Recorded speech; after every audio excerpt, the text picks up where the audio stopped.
Hello there, friends, and welcome back to another virtual Read Aloud book club. I'm Miss Stephanie from the Chester Public Library, and we're reading more of The BFG by Roald Dahl. If you haven't caught up with us, go back and watch the other videos first, then you'll know what's going on. We are picking up at the chapter Mixing the Dream.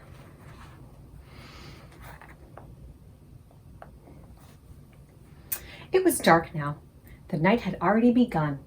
The BFG, with Sophie sitting on his hand, hurried into the cave and put on those brilliant blinding lights that seemed to come from nowhere. He placed Sophie on the table. "Stay there, please," he said, "and no chittering. I's needing to listen only to silence when I's mixing up such a naughty, plexicated dream as this." He hurried away from her. He got out an enormous empty glass jar that was the size of a washing machine. He clutched it to his chest and hurried towards the shelves on which stood the thousands and thousands of smaller jars containing the captured dreams. "Dreams about giants," he muttered to himself as he searched the labels. "The giant is guzzling human beings. No, not that one. No, that one. Here's one. And yet another." He grabbed the jars and unscrewed the tops. He tipped the dreams into the enormous jar he was clutching, and as each one went in, Sophie caught a glimpse of a small sea green blob tumbling from one jar into the other. The BFG hurried towards another shelf. "Now," he muttered, "I's wanting dreams about giggle houses for girls and boggle boxes for boys." He was becoming very tense now. Sophie could almost see the excitement bubbling inside him as he scurried back and forth among his beloved jars.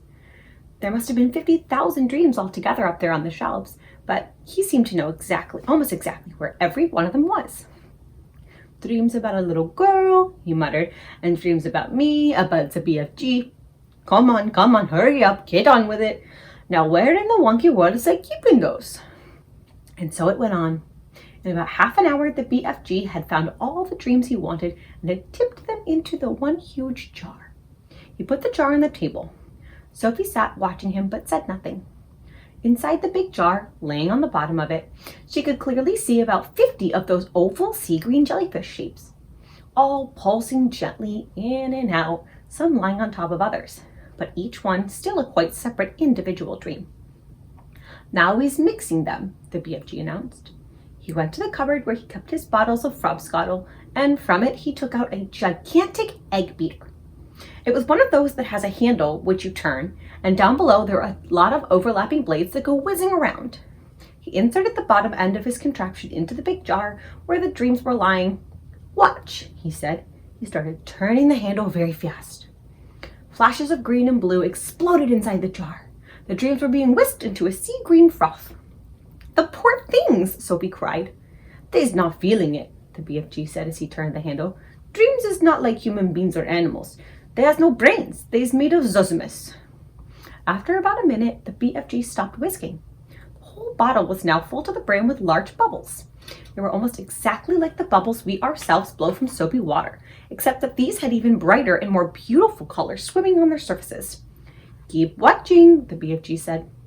Quite slowly, the topmost bubble rose up through the neck of the jar and floated away. A second one followed, then a third and a fourth. Soon the cave was filled with hundreds of beautifully colored bubbles, all drifting gently through the air. It was truly a wonderful sight.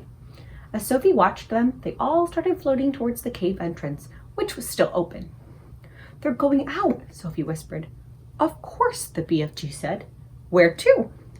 "Those is all little tiny dream bits and I isn't using," the BFG said. "They's going back to the misty country to join up with proper dreams." "It's all a bit beyond me," Sophie said. "Dreams is full of mystery and magic," the BFG said. "Do not try to understand them. Look in the big bottle and you will see the dream news wanting for the queen." Sophie turned and stared into the great jar. On the bottom of it, something was thrashing around wildly, bouncing up and down and flinging itself against the walls of the jar. "Good heavens!" she cried. "Is that it?" "That's it," the BFG said proudly. "But it's horrible," Sophie cried. "It's jumping about. It wants to get out." "That's because it's a struggle humper," the BFG said. "It's a nightmare." "Oh, but I don't want you to give the queen a nightmare," Sophie cried. "If she's dreaming about giants guzzling up little boys and girls, then what is you expecting it to be except a nightmare?" the BFG said. "Oh, no," Sophie cried. "Oh, yes," the BFG said. A dream where you're seeing little chitlers being eaten is about the most frightsome troggle-humping dream you can get. It's a kicksy bog thumper and a wopsy grub switcher. It is all of them riddled into one. It is as bad as that dream I blew into the flesh lump eater this afternoon. It is worse. Sophie stared down at the fearful nightmare dream that was still thrashing away in the huge glass jar. It was much larger than the others. It was about the size and shape of, shall we say, a turkey's egg. It was jellyish. It had tinges of bright scarlet deep inside it. There was something terrible about the way it was throwing itself against the sides of the jar.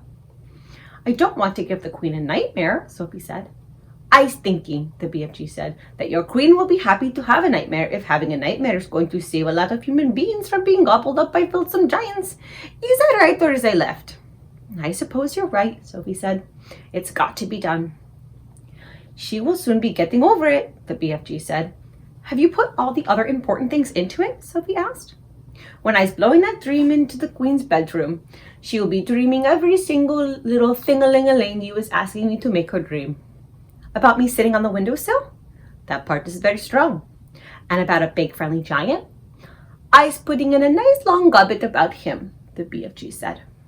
As he spoke, he picked up one of his smaller jars and very quickly tipped the struggling, thrashing troggle thumper out of a large jar into the small one. Then he screwed the lid tightly onto the small jar.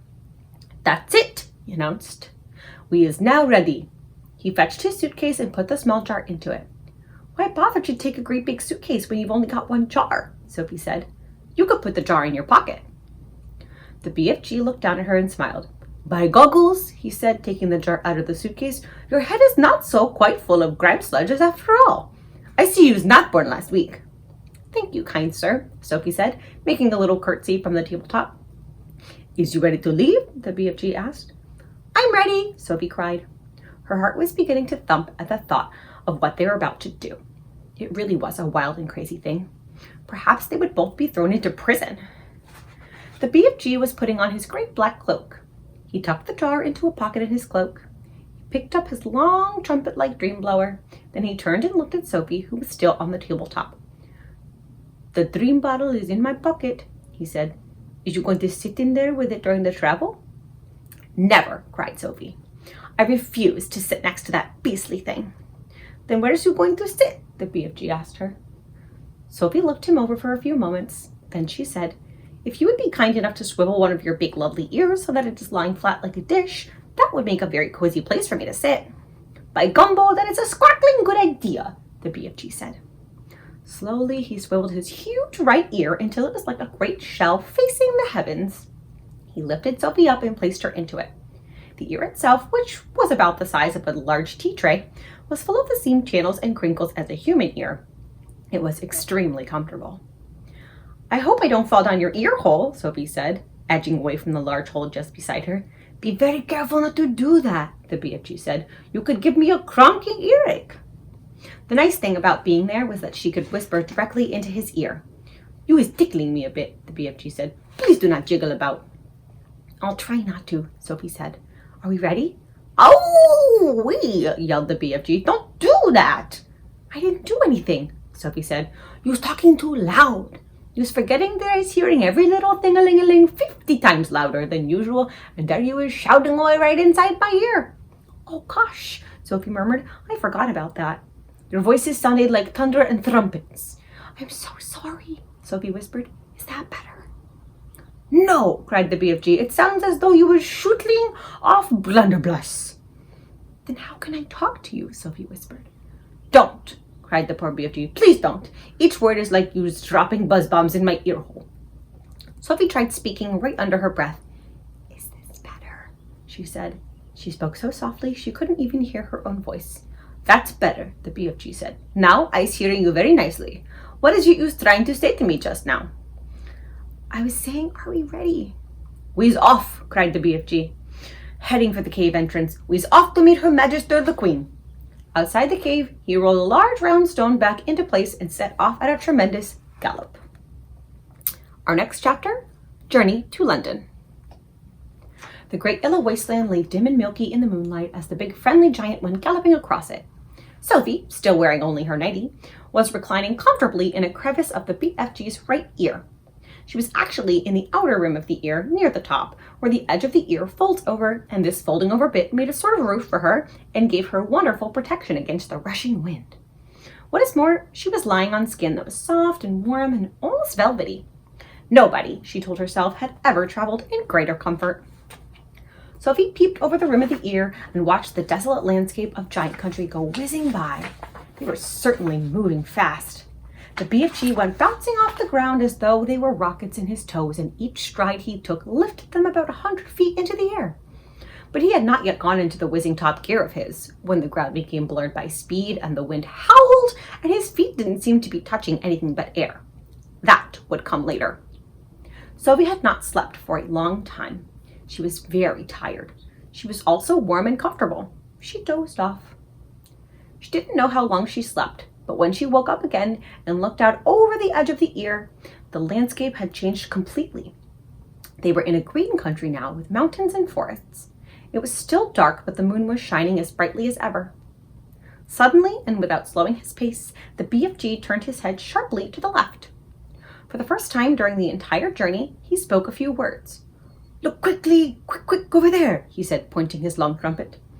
Sophie looked in the direction he was pointing. Through the murky darkness, all she saw at first was a great cloud of dust about 300 yards away. "Those is the other giants all galloping back after home after their guzzle," the BFG said. Then Sophie saw them. In the light of the moon, she saw all 9 of those monstrous half-naked brutes thundering across the landscape together. They were galloping in a pack, their necks craned forward, their arms bent at the elbows, and worst of all, their stomachs bulging. The strides they took were incredible. Their speed was unbelievable. Their feet pounded and thundered on the ground and left a great sheet of dust behind them. But in 10 seconds they were gone.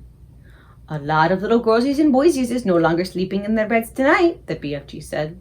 Sophie felt quite ill. But this grim encounter made her more than ever determined to go through with her mission. It must have been about an hour or so later that the BFG began to slow his pace. "We is in England now," he said suddenly. Dark though it was, Sophie could see that they were in the country of green fields with neat hedges in between the fields. There were hills with trees all over them, and occasionally there were roads with the lights of cars moving along.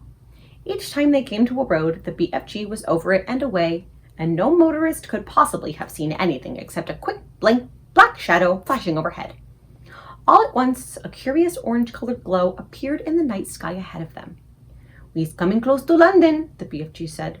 He slowed to a trot. He began looking about cautiously. Groups of houses were now appearing on all sides, but there were still no lights in their windows. It was too early for anyone to be getting up yet. "Someone's bound to see us," Sophie said.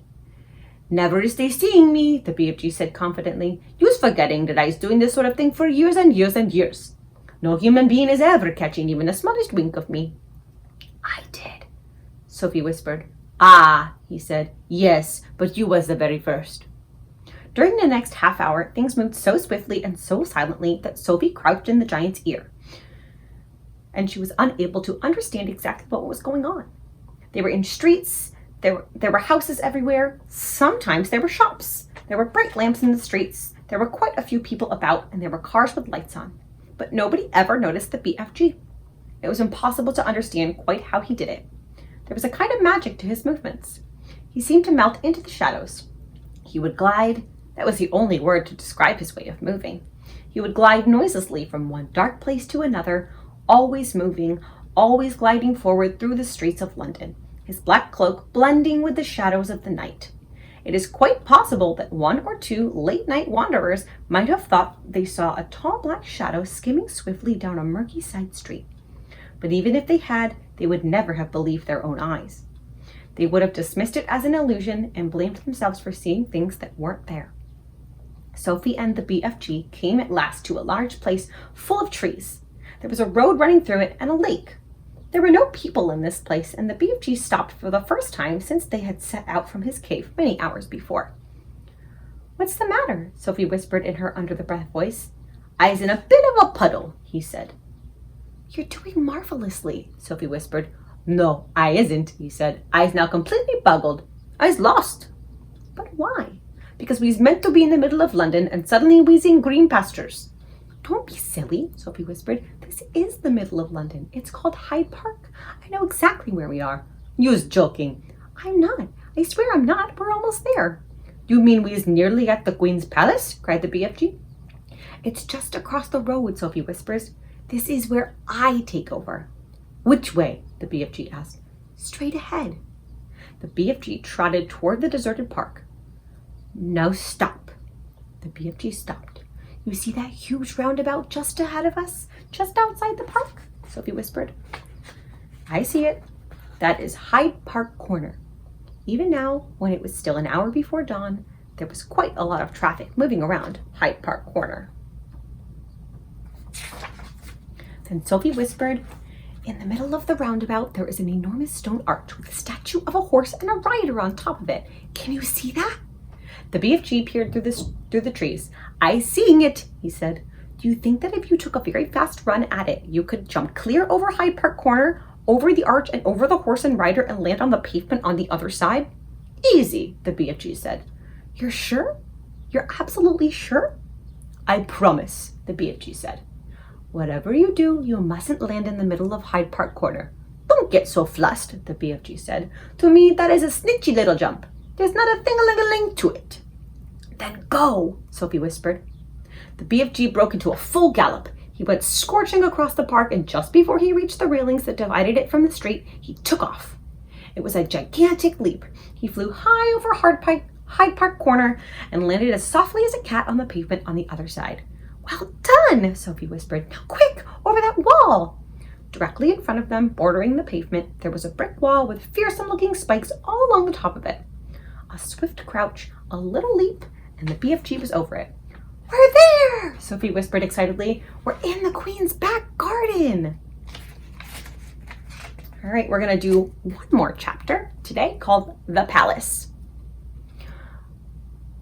By gumdrops, whispered the big friendly giant. Is this really it? There's the palace, Sophie whispered back. Not more than 100 yards away, through the tall trees in the garden, across the mown lawns and the tidy flower beds, the massive shape of the palace itself loomed through the darkness. It was made of whitish stone. The sheer size of it staggered the BFG. But this place is having 100 bedrooms at least, he said. Easily, I should think, Sophie whispered. Then I's boggled, the BFG said. How's I possibly finding the one where the Queen is sleeping? Let's go a bit closer and have a look, Sophie whispered. The BFG glided forward among the trees. Suddenly he stopped dead. The great ear in which Sophie was sitting began to swivel round. Hey, Sophie whispered, you're going to tip me out. Shh, the BFG whispered back. I's hearing something. He stopped behind a clump of bushes. He waited.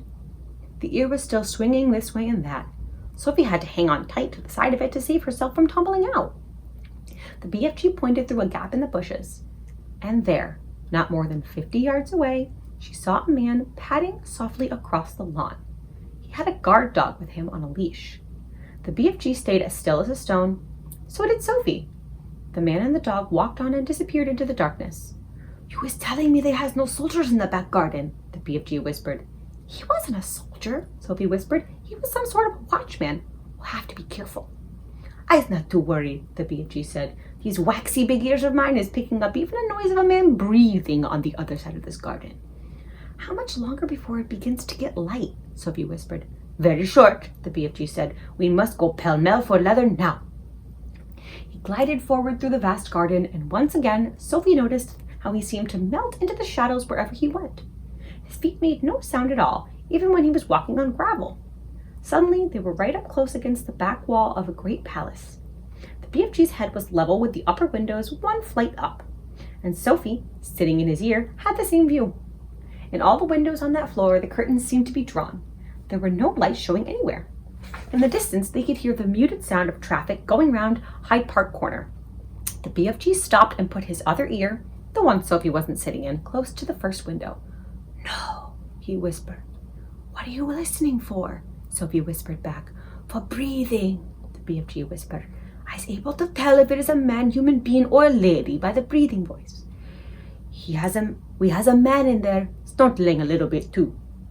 He glided on, flattening his tall, thin, black-cloaked body against the side of the building. He came to the next window. He listened. No, he whispered. He moved on. "This room is empty," he whispered. He listened in at several more windows, but at each one he shook his head and moved on. When he came to the window in the very center of the palace, he listened but did not move on. "Ho, ho," he whispered. "We has a lady sleeping in there." Sophie felt a little quiver go running down her spine. "But who?" she whispered back. The BFG put a finger to his lips for silence. He reached up through the open window and parted the curtains ever so slightly. The orange glow from the night sky over London crept into the room and cast a glimmer of light onto its walls. It was a large room, a lovely room. A rich carpet, gilded chairs, a dressing table, a bed, and on the pillow of the bed lay the head of a sleeping woman. Sophie suddenly found herself looking at a face she had seen on stamps and coins and in newspapers all her life. For a few seconds, she was speechless. "Is that her?" the BFG whispered. "Yes," Sophie whispered back. The BFG wasted no time. First, and very carefully, he started to raise the lower half of the large window. The BFG was an expert on windows. He had opened thousands of them over the years to blow his streams into children's bedrooms. Some windows got stuck. Some were wobbly. Some creaked. He was pleased to find that the Queen's window slid upward like silk. He pushed up the lower half as far as it would go so as to leave a place on the sill for Sophie to sit. Next, he closed the crack in the curtains. Then, with a finger and thumb, he lifted Sophie out of his ear, placed her on the window ledge with her legs dangling just inside the room, but behind the curtains. "Now don't you go toppling backwards," the BFG whispered. "You must always be holding on tight with both hands to the inside of a windowsill." Sophie did as he said. It was summertime in London and the night was not cold, but don't forget that Sophie was wearing only her thin nightie. She would have given anything for a dressing gown, not just to keep her warm, but to hide the whiteness of her nightie from watchful eyes in the garden below. The BFG was taking the glass jar from the pocket of his cloak. He unscrewed the lid. Now, very cautiously, he poured the precious dream into the wide end of his trumpet. He steered the trumpet through the curtains, far into the room, aiming it at the place where he knew the bed to be. He took a deep breath. He puffed out his cheeks and he blew. Now he was withdrawing the trumpet. Sliding it out was very, very carefully, like a thermometer. "Is you all right sitting there?" he whispered. "Yes," Sophie murmured. She was quite terrified, but determined not to show it. She looked down over her shoulder. The ground seemed miles away. It was a nasty drop. "How long will the dream take to work?" Sophie whispered. "Some takes an hour," the BFG whispered back. "Some is quicker, some is slower still. But it is sure to find her in the end." Sophie said nothing. "I's going off the way in the garden," the BFG whispered. "When you is wanting me, just call my name and I's coming very quick." "Will you hear me?" Sophie whispered. "You's forgetting these," the BFG whispered, smiling and pointing to his great ears. "Goodbye," Sophie whispered. Suddenly, unexpectedly, the BFG leaned forward and kissed her gently on the cheek. Sophie felt like crying. When she turned to look at him, he was already gone. He had simply melted away into the dark garden.